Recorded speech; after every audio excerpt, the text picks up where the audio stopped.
ये हमारा next section है अभी जो हमने सीरीज शुरू की है टेंसेस वाली। तो लास्ट लेक्चर में मैंने आपसे कहा था कि हम लोग प्रेजेंट कॉन्टिन्यूस, पास्ट कॉन्टिन्यूस और फ्यूचर कॉन्टिन्यूस की बात आगे करेंगे। तो प्रेजेंट कॉन्टिन्यूस में सबसे पहले ये समझेंगे कि ये कॉन्टिन्यूस वर्ड का अर्थ क्या है। तो कॉन्टिन्यूस शब्द का अर्थ है कि जो काम अभी हो रहा है। कब? At the time of speaking.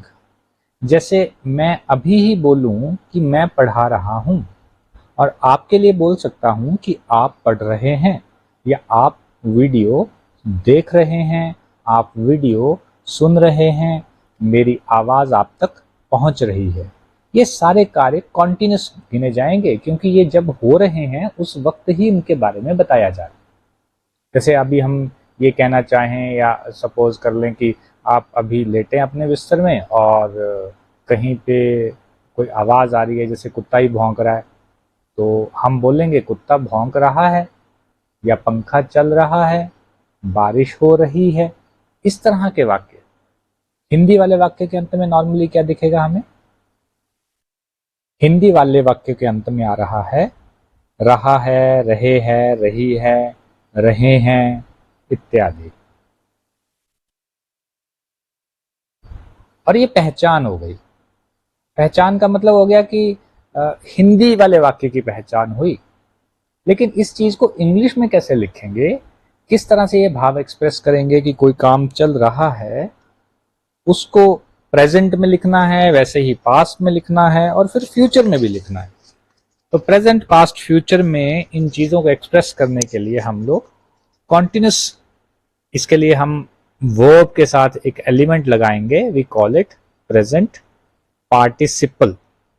ये प्रेजेंट पार्टिसिपल बेसिकली टेक्निकली क्या होता है? आईएनजी की फॉर्म होती है।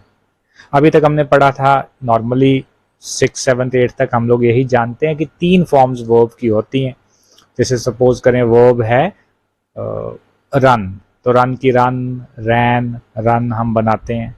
अब इसमें आईएनजी भी ऐड हो जाता है, उस केस में इसको कहेंगे रनिंग। ये जो आईएनजी है यही कॉन्टिन्यूटी दिखाता है कि कोई काम हो रहा है। आईएनजी अगर अकेला है, यानी कि जैसे रनिंग अकेला लग रहा है, इसके साथ कोई हेल्पिंग वर्ब ना लगी हो, तो ये जीरंड भी दिखा देता है। जीरंड माने कि वर्ब नाउन होता है। वो वर्ब नाउन का अर्थ है कि वो नाउन, वर्ब आईएनजी वाली फॉर्म जो वर्ब की है, जो कि जैसे रनिंग है एग्जाम्पल, तो ये नाउन की तरह बिहेव कर लेती है। ऐसे केस तब आते हैं जब हमें जैसे लिखना हो कि रनिंग एक अच्छी एक्सरसाइज है, तो उस केस में सेंटेंस इस तरह बनेगा कि running is a good exercise. माने उस केस में रन एक्सरसाइज नहीं है, running is a good exercise. तो यहां जो आईएनजी वाली फॉर्म है अभी बिहेव कर रही है एज नाउन, नाउन की तरह, संज्ञा की तरह बिहेव कर रही है कि दौड़ने की क्रिया वो अच्छी एक्सरसाइज है। तो ये भी एक कॉन्सेप्ट है। ठीक है जी। इस केस में ये जो रनिंग है ये किस फॉर्म में है? We call it gerund, GERUND। या दूसरे भाव में कह लीजिए इट इज वर्ब नाउन या नाउन वर्ब। एक तो ये कॉन्सेप्ट है। अच्छा चलिए, अभी जब हम क्रिया की बात कर रहे हैं, हम तो टेंस में हैं, टेंस के एंगल से समझते हैं। तो टेंस के एंगल से ये समझ लें कि रनिंग जो है वो वर्ब की आईएनजी वाली फॉर्म है। हालांकि ये मल्टीपल फंक्शन कर देती है, जैसे अभी हमने किया कि ये नाउन भी बन जाती है, पर अभी हम नाउन वाला नहीं कर रहे। वो तो जस्ट आपको एक आइडिया देने के लिए था, क्योंकि कई बार कंफ्यूजन ये होती है कि यार रनिंग लग रहा है, राइटिंग लग रहा है। जैसे writing is a good skill, writing English is a good skill, तो वहां पे इज एम आर भी नहीं लग रहा। तो वो राइटिंग क्या है बेसिकली? वहां पे दैट राइटिंग इंडिकेट्स नाउन, वो नाउन का रोल प्ले कर रहा है, किसी क्रिया की अवस्था का वर्णन कर रहा है नाउन की तरह, मतलब उसके बारे में बता रहा है, वो सब्जेक्ट के रोल में चला गया वहां।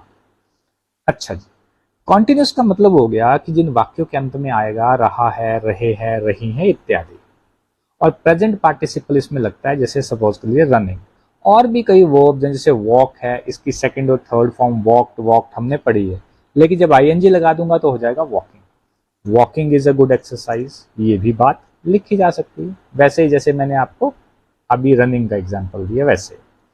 लेकिन सेंटेंस के अंदर जब हम इसको यूज करते हैं तो किस सेंस में, तो सेंटेंस जब हम बनाते हैं तो आपको पता है हमें बड़ा कुछ चाहिए, सब्जेक्ट चाहिए, और प्रेजेंट कॉन्टिन्यूस के अंदर हमें हेल्पिंग वर्ब भी लगानी है। और इस मामले में यह आसान है क्योंकि हेल्पिंग वर्ब दी हुई होती है ऑलरेडी। तो सब्जेक्ट के साथ is am are helping verb, verb की फर्स्ट फॉर्म आईएनजी लगाना है। ये आ गई मेन वर्ब की फर्स्ट फॉर्म आईएनजी, माने ये जो आईएनजी लगेगा ये फर्स्ट फॉर्म में ही लगता है हमेशा और मेन वर्ब में ही लगता है, प्लस हम इसमें लगा देंगे ऑब्जेक्ट। इस तरह से कार्य कंप्लीट होगा। इसका एग्जाम्पल साथ ही लिख लेते हैं। सपोज कर लीजिए, पहले देखिए इंडेफिनिट में क्या था, जैसे हम वहां बोलते थे कि मैं गाना गाता हूं। कहने का अर्थ ये है कि जब स्पीकर ने ये बात बोली कि वो गाना गाता है, उस वक्त वो गाना नहीं गा रहा है, लेकिन कॉन्टिन्यूस में हम ये भाव देने की कोशिश करेंगे कि वो काम हो रहा है, अभी हो रहा है। तो इसमें जैसे हमने पहले लिखा कि रहा है, रहे हैं, रही है इत्यादि आना है। तो आई सब्जेक्ट है, मैं गाना गाता हूं, तो आई के साथ एम लगता है, स्पेशल केस है आई एम, और सिंग है वर्ब की फर्स्ट फॉर्म, लेकिन मुझे चाहिए इसके साथ आईएनजी भी लगाना है, सिंगिंग अ सॉन्ग।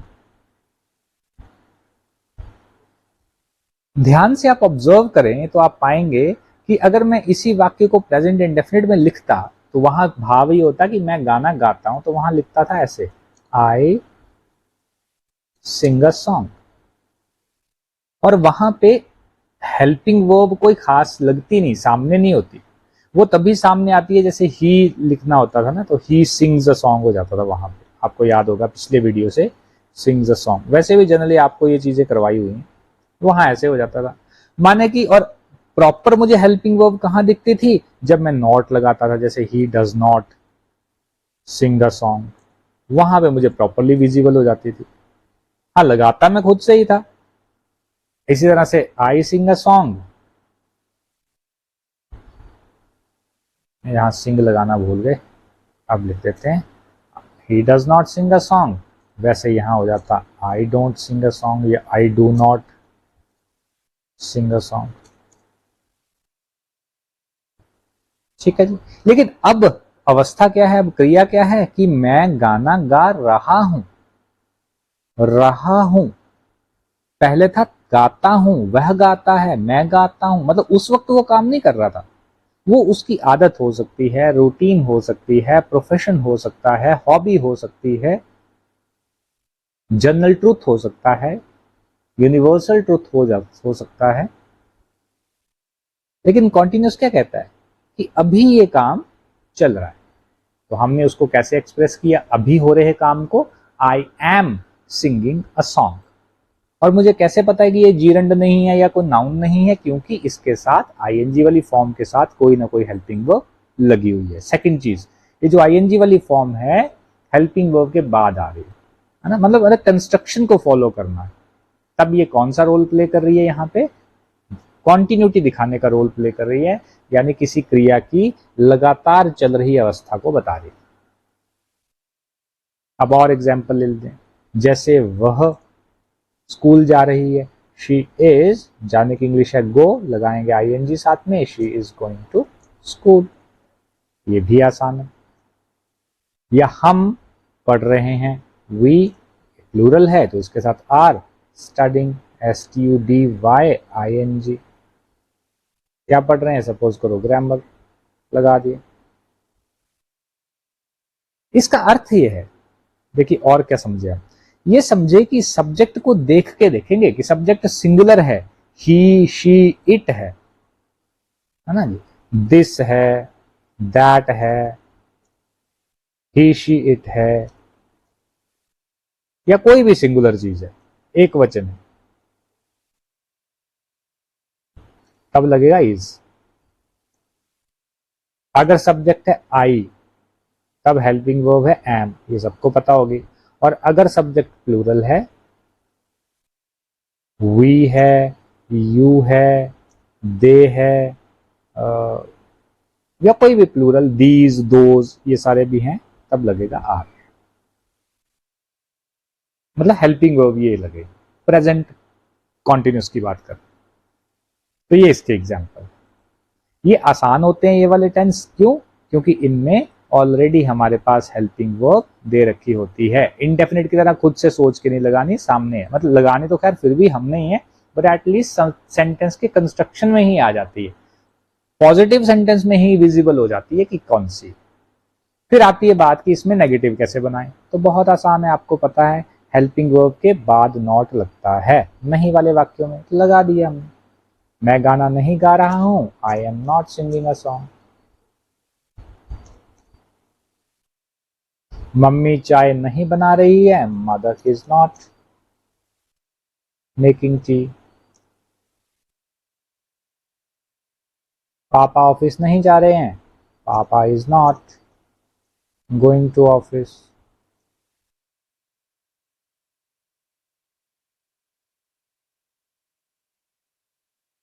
या हम क्रिकेट नहीं खेल रहे हैं, so we are not playing cricket. ये ऑफिस को गलत बता रहा है क्योंकि इसको लग रहा है कि द लगा देता हूं, क्योंकि किसी स्पेसिफिक ऑफिस ही जा रहे होंगे, ऐसा इसको लग रहा है। तो सिस्टम हमें बता रहा है कि इसमें द ऐड कर दीजिए। We are not playing cricket, तो ये कौन से वाक्य बन गए? Negative sentences.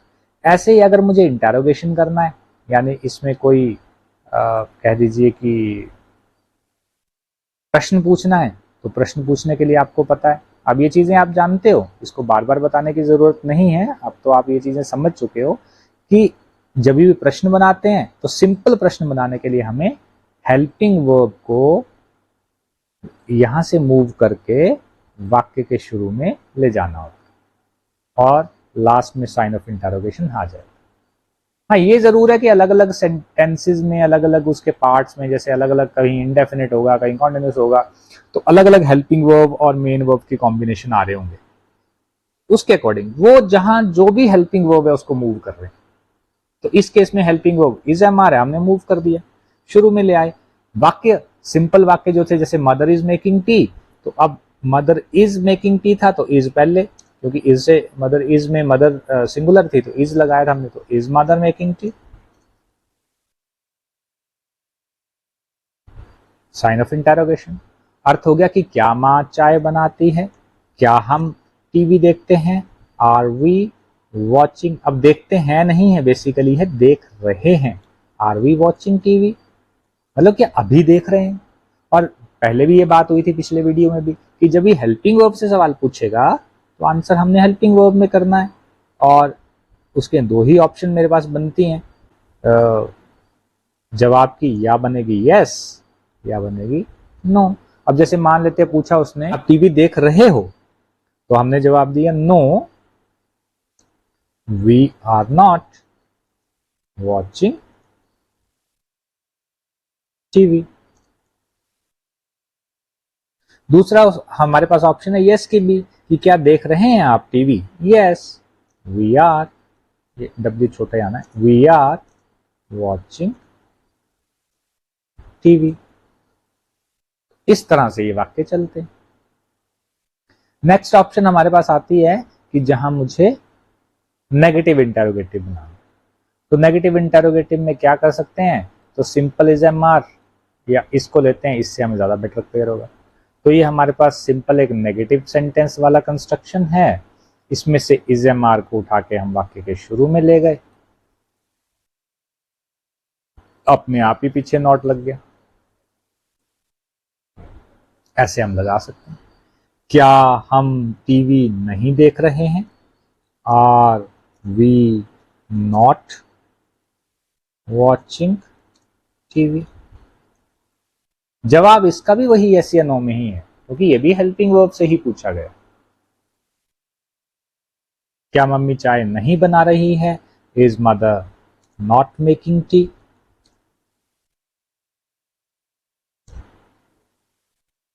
तो ऐसा हम इसको चला सकते हैं। इसके अलावा दो और ऑप्शंस होती हैं, पहले भी आपसे बात हो चुकी है। एक ऑप्शन को हम कहते हैं सिंपल डब्ल्यू एच इंटरोगेटिव, और एक ऑप्शन को कहते हैं डब्ल्यू एच नेगेटिव इंटरोगेटिव। तो दोनों को ही मैं यहां लिख रहा हूं। एक ऑप्शन आ गई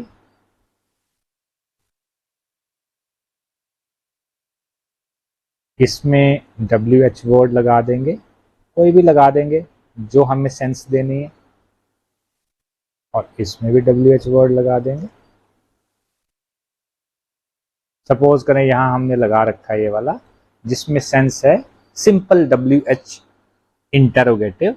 जैसे मम्मी चाय बना रही है, फिर हमने पूछा कि क्या मम्मी चाय बना रही है, इज मदर मेकिंग टी। अब आ गया where is mother making T.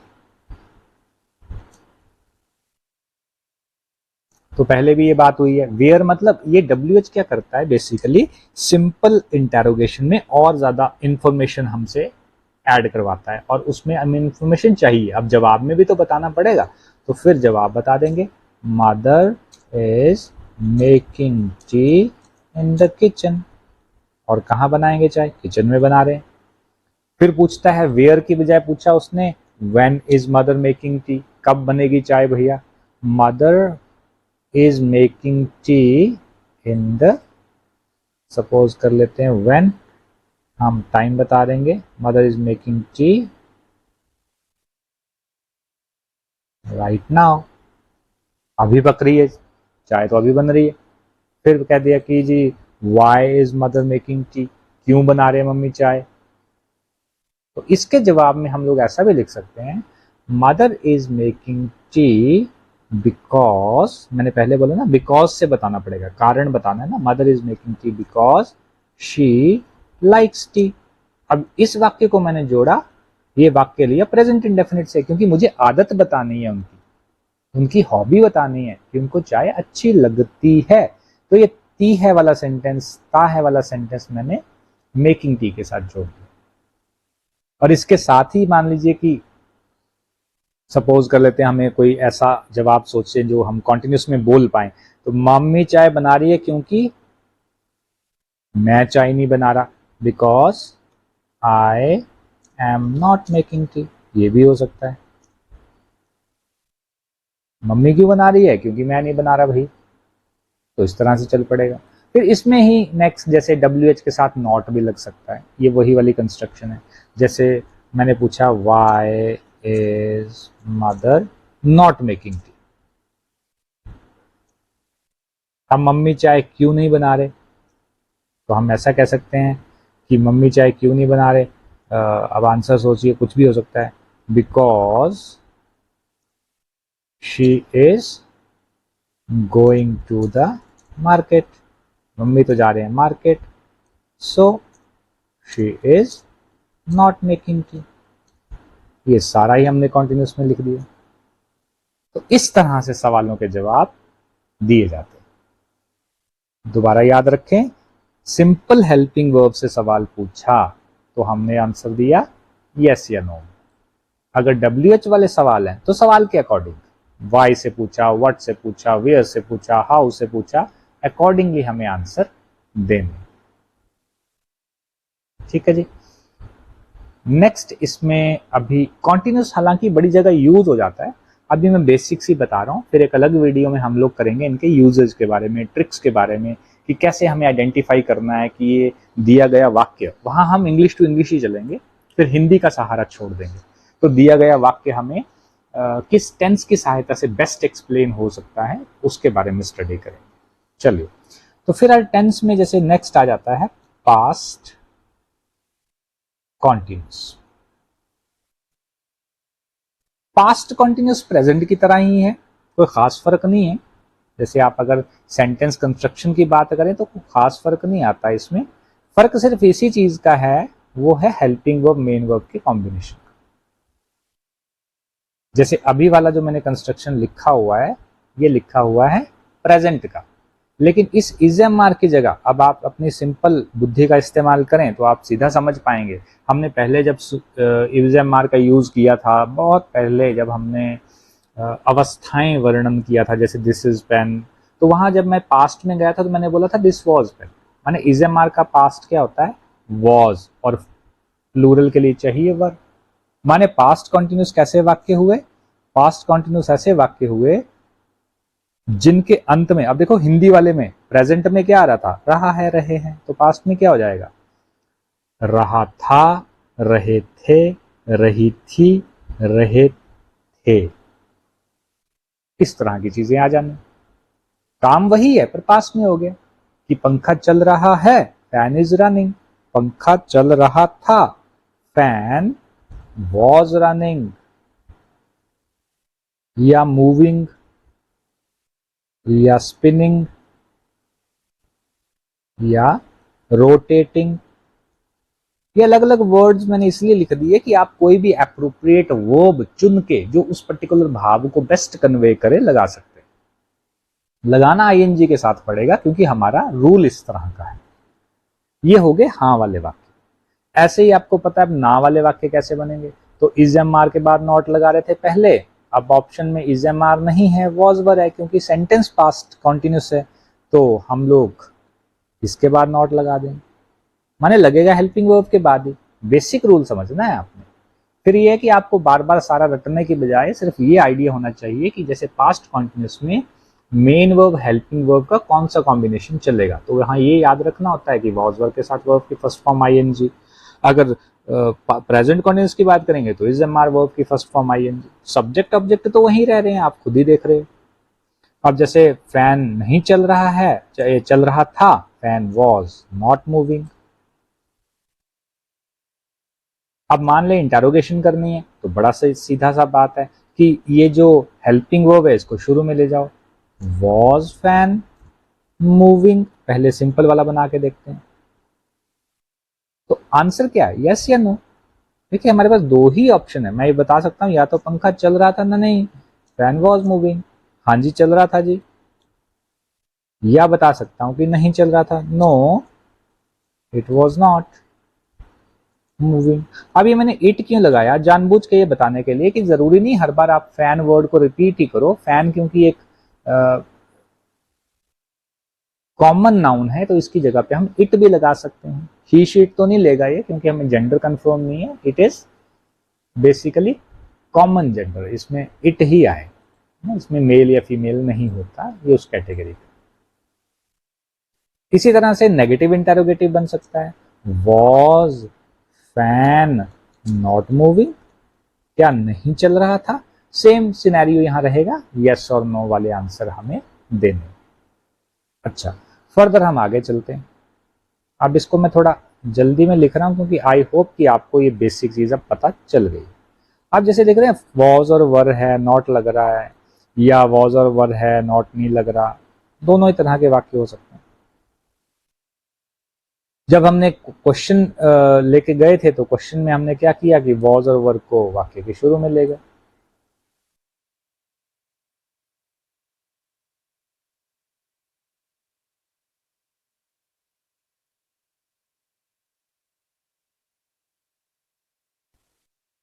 हाँ जी, तो ये सिंपल इंटेरोगेटिव, नीचे वाला नेगेटिव इंटेरोगेटिव, पर इनको हमने अब बदलना है WH negative interrogative.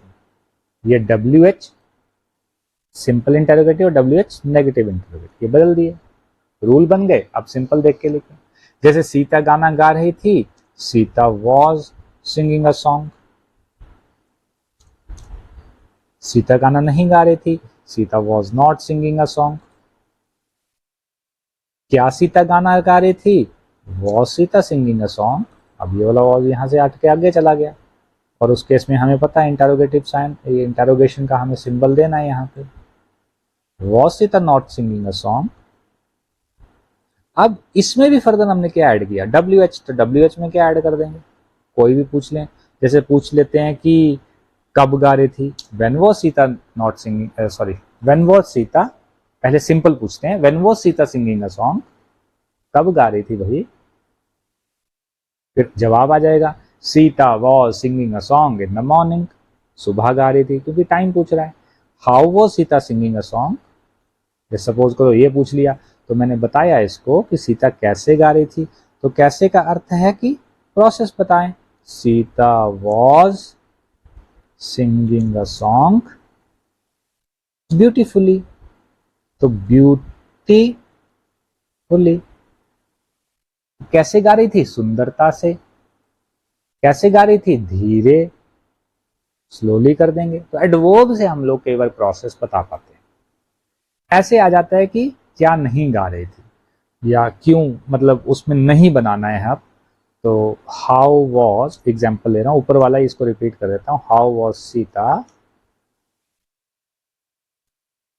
Not singing. ये नॉट लगाना सीख रहे थे, तो कैसे नहीं गा रही थी, तो शी वॉज, सीता की जगह मैंने शी प्रोनाउन यूज कर लिया, she was not singing the song alone. Suppose करें ये आंसर लिख दिया, अकेली नहीं गा रही थी, she was singing it with, it मतलब सॉन्ग के लिए, विथ राम, राम के साथ गा रही थी। तो ऐसे हम लोग सिंपल आंसर्स को फ्रेम करते हैं या इंफॉर्मेशन को कन्वे करते हैं। और ये भी आपने ध्यान दिया होगा कि टेंस चेंज करने की कोशिश नहीं कर रहे, कि जैसे नॉर्मली, अगर सिचुएशन पे भी डिपेंड करता है खैर, लेकिन नॉर्मली हम लोग क्या करते हैं कि जिस टेंस में सवाल पूछा होता है उसी टेंस में आंसर देने की ट्राई करते हैं।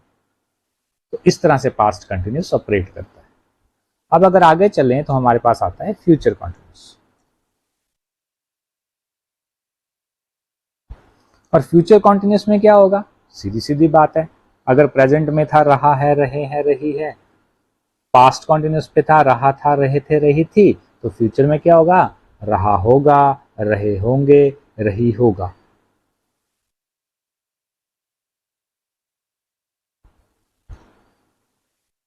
मतलब ये होगा या होंगे या होगी शब्द हमें देखने को मिलेगा।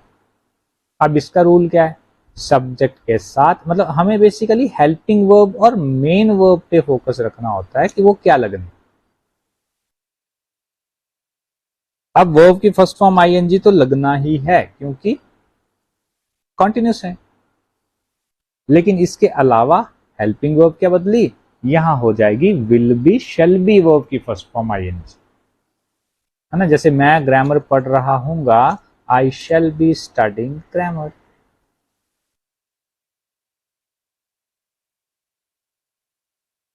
यहां एक चीज और ध्यान दें कि आई के साथ शेल, वी के साथ शेल, बाकी सबके साथ विल, वो वाला रूल यहां भी सेम ही, वो हेल्पिंग वर्ब और सब्जेक्ट के बीच का एग्रीमेंट है, वो हमें फॉलो करना है।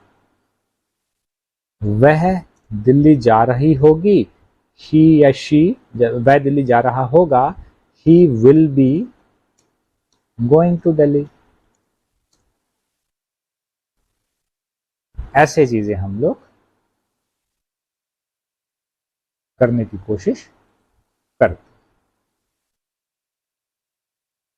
अब ऐसे वाक्यों में यानी कि फ्यूचर कॉन्टिन्यूस में जब नॉट लगाना है तो क्या करेंगे, यहां ये बात ध्यान रखें, जब हेल्पिंग वर्ब, जैसे इस केस में देखिए हेल्पिंग वर्ब क्या है हमारे पास, या विल बी लग रहा है या शेल बी, अब ये दो शब्दों से मिलके बने, विल के बाद बी भी है, तो इस केस में क्या करते हैं कि हम लोग विल और शेल के बाद नॉट लगाएंगे, माने विल बी नॉट या शेल बी नॉट नहीं करेंगे, बजाय इसके करेंगे will not be, shall not be. जैसे वह दिल्ली नहीं जा रहा होगा, he will not be going to Delhi. बाकी रूल सेम ही, आई वी यूज करने के, वो मैं जब हमने प्रेजेंट इंडेफिनेट या सॉरी फ्यूचर इंडेफिनेट डिस्कस किया था, तो ये बात हमने की थी कि आई वी के साथ शेल, बाकी सबके साथ विल, और रिवर्स करेंगे तो क्या हो जाएगा। और नॉट लगाने के लिए देखिए विल और बी के बीच में नॉट लगा रहा हूं, या बताना है कि वो कभी दिल्ली, जैसे हमें मान लीजिए इसमें कोई एडवर्ब लगानी, चलिए उस पर भी आता हूं। इसी तरह से इंटेरोगेशन करना है, पहले इंटेरोगेशन समझ लें। तो इसमें हेल्पिंग वर्ब क्या है, विल और शेल, तो विल और शेल को वाक्य के शुरू में ले गए, उसके बाद सब्जेक्ट लगाना, उसके बाद बी लगाना है, उसके बाद वो वर्ब और आईएनजी लगाना है, और उसके बाद ऑब्जेक्ट लगाना है। जैसे will he be going to Delhi,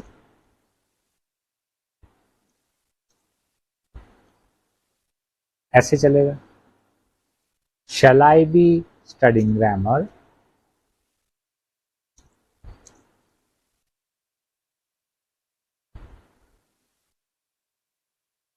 studying के स्पेलिंग ध्यान से देख लें, STUYING होते हैं।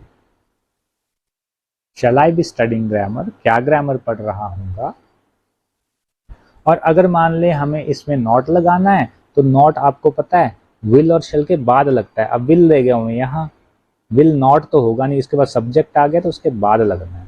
Will he not be going to Delhi, shall I not be studying grammar, इस तरह से ये चलेगा। हमें ये विल शैल, इसको मूव करके ले जाएंगे इधर, फिर नॉट ही बच गया। तो इसका एग्जाम्पल है अभी ऊपर मैंने ये अभी किया है। और आपको पहले भी हमने ये बात क्लियर की कि जब भी जैसे मान ले विल शैल वाला एग्जाम्पल हमने ले रखा है यहां, ऐसे इस वाले में नॉट भी लगा देते हैं। तो ये हो गया बेसिकली एग्जाम्पल, ये सिंपल इंटेरोगेटिव, ये नेगेटिव इंटेरोगेटिव। अब इसमें WH बनाना है, अगर इनको WH इंटेरोगेटिव और WH नेगेटिव इंटेरोगेटिव, तो कुछ इस तरह से वो बनेगा।